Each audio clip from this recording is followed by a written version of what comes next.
There are monkeys. ಒಂದು ಶಾಲೆಯಲ್ಲಿ ಪಾಠ ಮಾಡಬೇಕಾದ್ರೆ ಟೀಚರ್ ಹೇಳ್ತಾ ಇದ್ರಂತೆ, dear children, why are you looking at those monkeys? Because they were at windows. Dear children, why are you looking at those monkeys when I am here? What does it mean? ಅಲ್ಲಿಂದ ಇಲ್ಲಿವರೆಗೂ ಬಂದಿದ್ದೀವಿ. This is not the end of the journey. ಜ್ಞಾನ ವಿಜ್ಞಾನ ತಂತ್ರಜ್ಞಾನ ಮೇಳದ ಉದ್ದೇಶವೇ ಅಂತಹ ಕೋತಿ ಜನ್ಮದಿಂದ ವಿಕಾಸ ಆಗಿ ಇಲ್ಲಿವರೆಗೂ ಬಂದಿದ್ದೀವಿ. ಇಲ್ಲಿಯೇ ನಿಂತರೆ ಹಿಂಗೇ ಇರ್ತೀವಿ.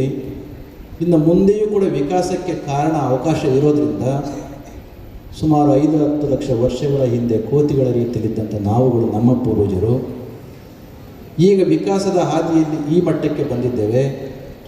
ಇನ್ನೊಂದು 5-10 ಲಕ್ಷ ವರ್ಷಗಳ ಹಿಂದೆ ಇದೇ ಫೋಟೋಗಳನ್ನು ನಾವು ಈಗಿದ್ದೀವಲ್ಲ ಈ ಫೋಟೋಗಳನ್ನು ಇಟ್ಟು ಇವರೆಲ್ಲ ನಿಮ್ಮ ಪೂರ್ವಜರು ಅಂತ ಯಾರಾದರೂ ತೋರಿಸಿದರೆ ಇವತ್ತು ಕೋತಿಗಳು ನೋಡಿ ನಮಗೇನು ಅನಿಸುತ್ತೋ ಹಂಗೆ ನಾವುಗಳು ಆವತ್ತಿನ ಜನ್ರೇಷನ್ಗೆ ಕಾಣ್ತೇವೆ.